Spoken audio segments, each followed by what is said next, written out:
Uh, Good evening, everyone. It's a pleasure to see you back again for our May book talk. We're just kind of rolling through these months now. Um, I know most of you know me, but for those who don't, I'm Stephanie Steinberg, founder of the Detroit Writing Room and New York Writing Room. And I'm super excited to host Suneel Gupta tonight for our book club event. I hope you all had a chance to read Backable. Sorry, my virtual screen is going in and out there. Um, Incredible book that I really enjoyed as an entrepreneur and got a lot of great tips and advice and really made me feel motivated. So thank you, Sunil, for that. Well, Sunil, I am going to turn this Zoom screen over to you. It is a pleasure hosting you tonight, and thank you for being here with us.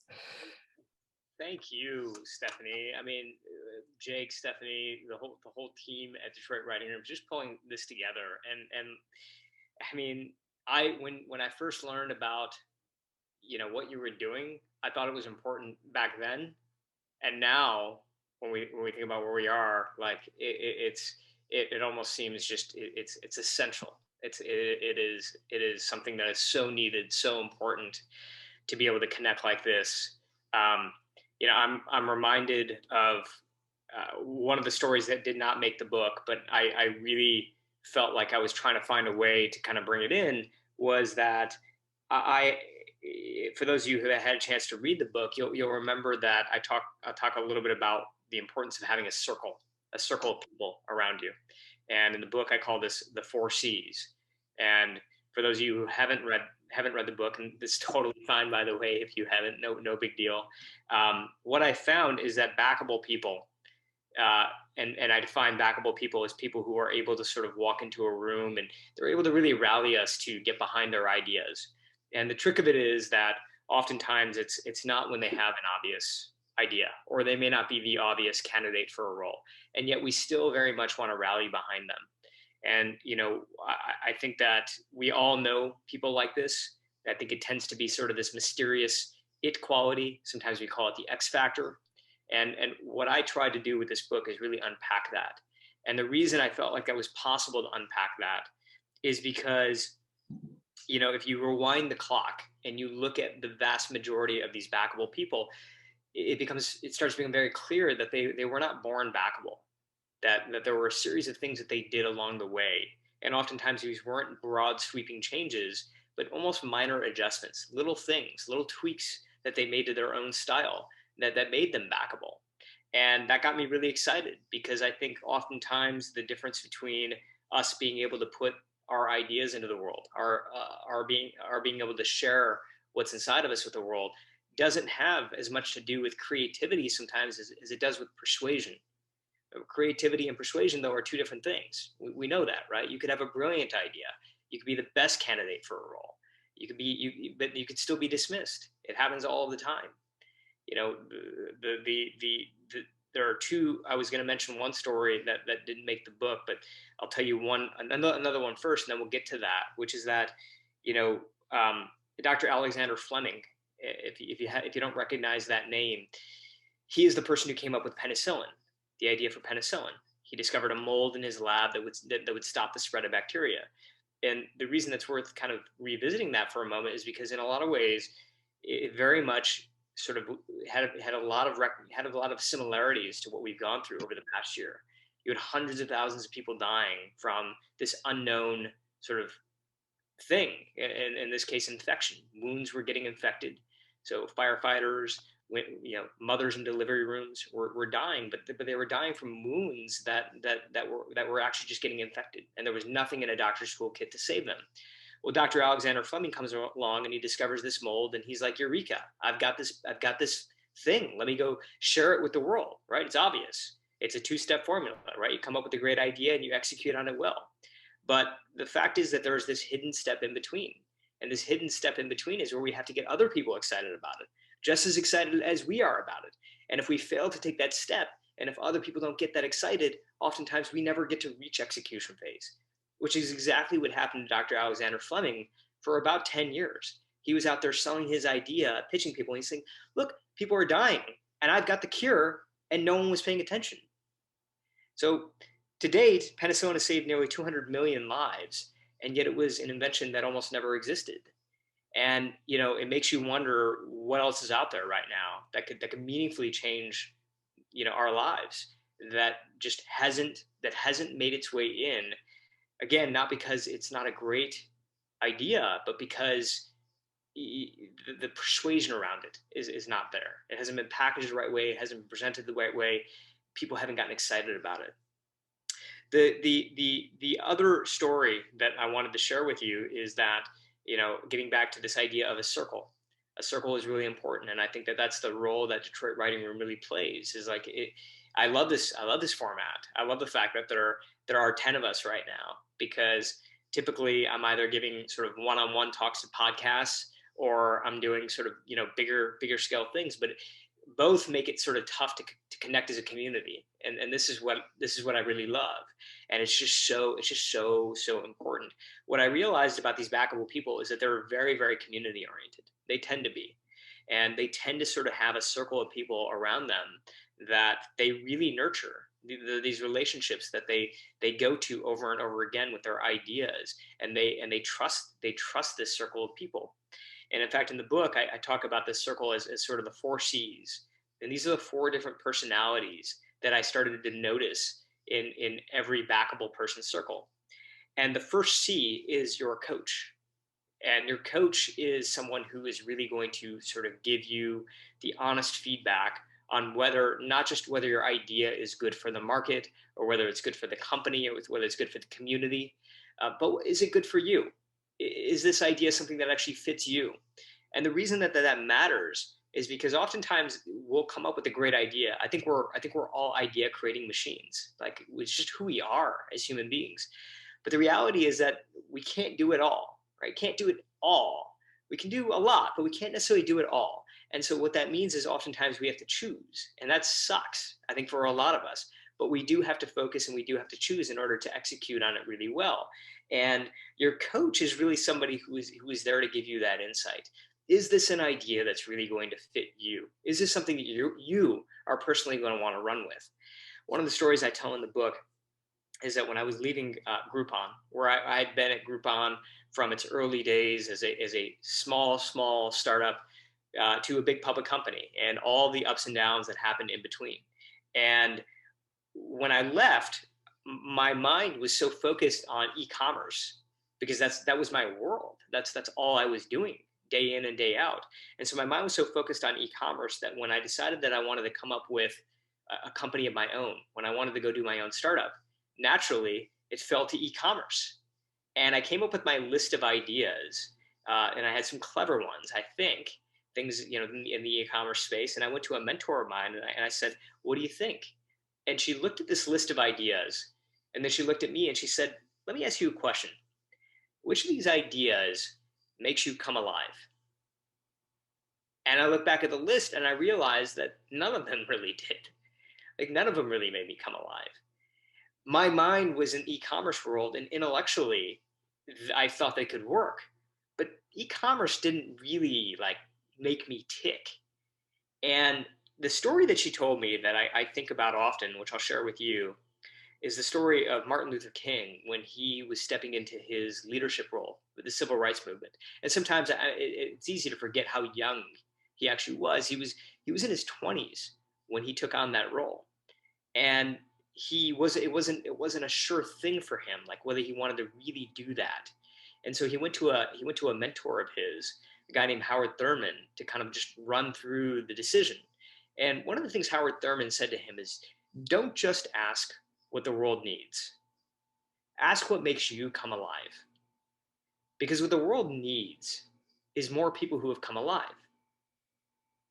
And I thought about that, and I realized that none of those ideas made me come alive. So I scrapped that entire, formulaic spreadsheet, and I went to, my heart, and I really started to think about, like, what really makes me tick.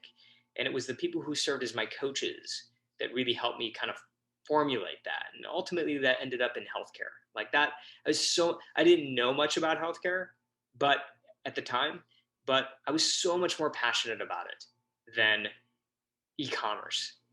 And that matters because when you're coming up with anything new, you don't have to be starting your own company. You could be doing something in the community with your career or inside a company. Whatever type of change you're trying to create, you're going to be on the receiving end of doubt and rejection.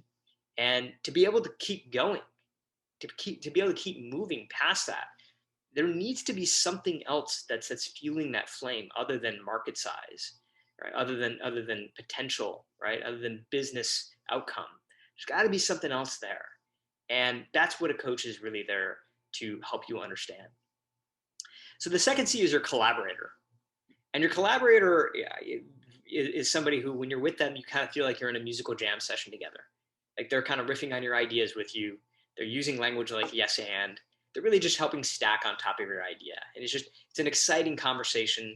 I think most of us tend to have somebody that we can sort of just riff with, right?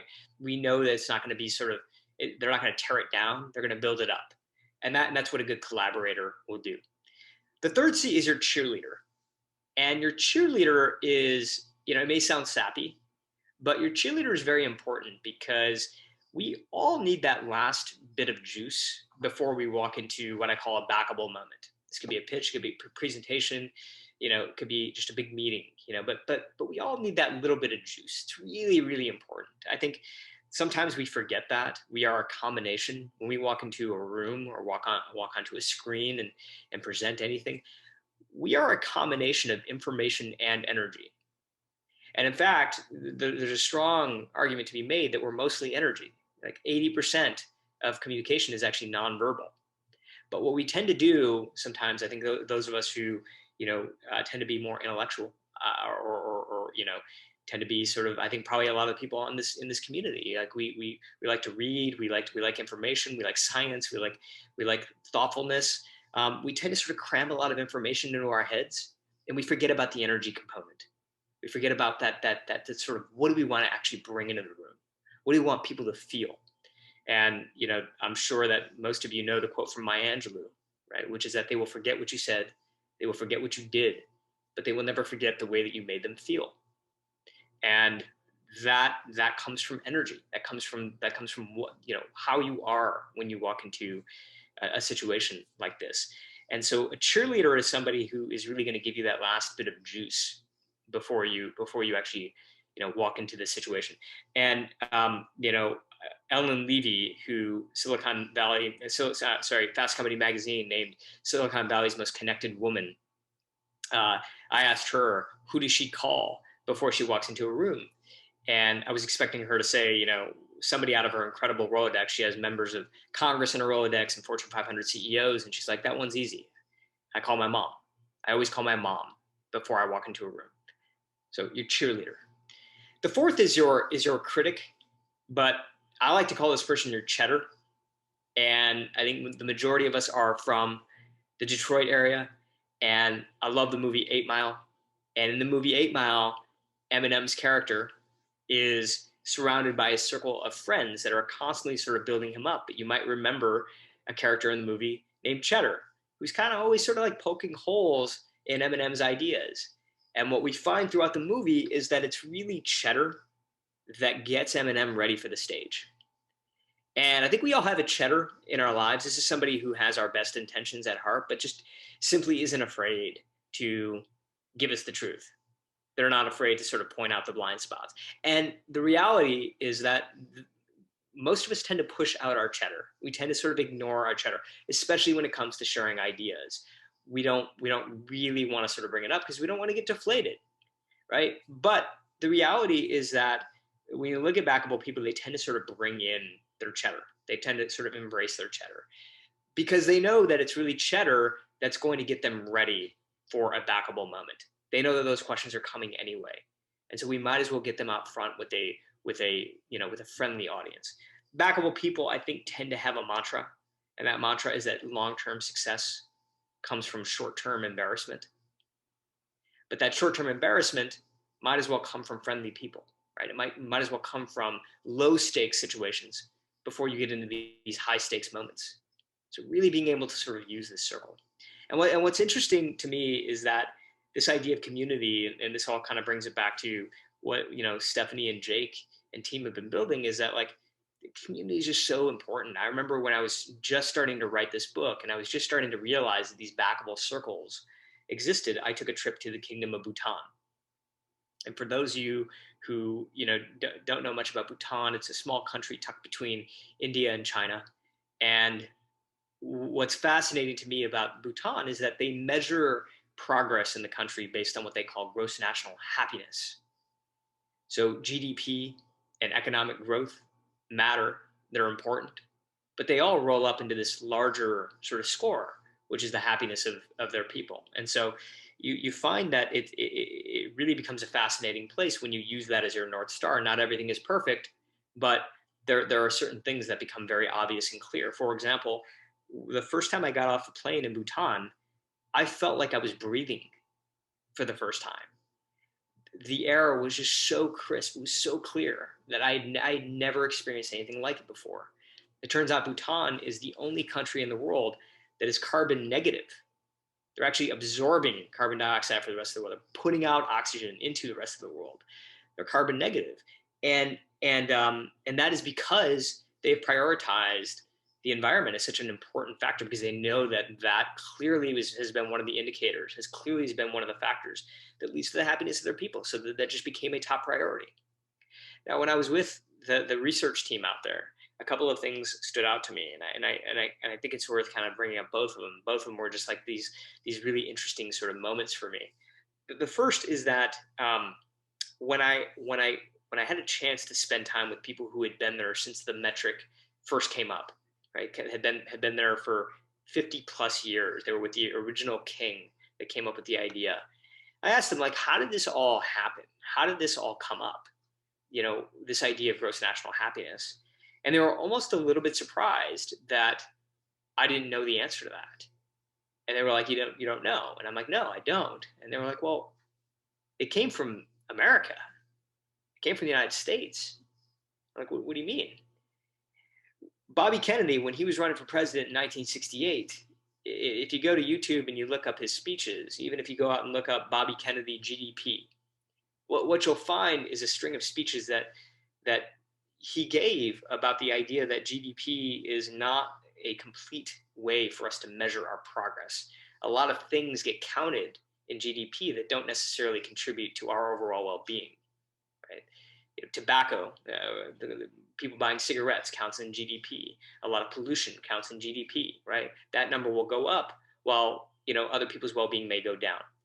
And when Bobby Kennedy was assassinated, that idea died with him, because we haven't really seen another politician really bring that up or have it be an important part of the platform. But there was another king across the country, a young king whose father had just passed away, and he, like Martin Luther King, was only in his 20s when he stepped into this leadership role, and he was trying to figure out how to lead. And he was inspired by what Bobby Kennedy had to say, and he brought that metric to Bhutan and said, that's the way that I want to run. Like, that's the way I want to go. And that's why Bhutan, over the past 50 years, has had this gross national happiness metric.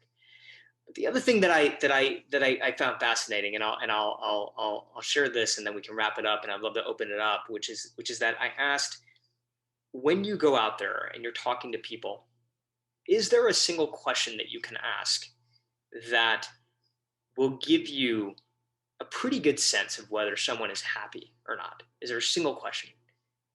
And the people I talked to on the research team said, yeah, as a matter of fact, there is. And the question is, if you were in real trouble today, who could you call and know with 100% certainty that person would be there for you? And they believe that people who have an answer to that question have a pretty good likelihood of being happy. But there was a twist, a very important twist. And the twist was, whose list are you on? Who can call you and know with 100% certainty you are going to be there for them? And the answer to that question tends to be even higher indicator of happiness. So in other words, it's not a line, it's a circle. It's us forming a circle and a community, and knowing that we have each other's backs. And that's why I think that communities like this are so important. Thank you, So Suneel, for such an amazing talk tonight. Honestly, I truly, I think I'm going to watch this again because you had such great advice and tips for everybody. But please keep in touch and let us know when your next book comes out because we'd love to have you back for that. Thank you so much. buddy, appreciate you. All right, everyone, have a wonderful evening. As always, stay safe and healthy and enjoy the books to come. Happy reading. Thank you, everyone. Thank Thanks. you. Hey, See you, Jake. see you guys. Au revoir.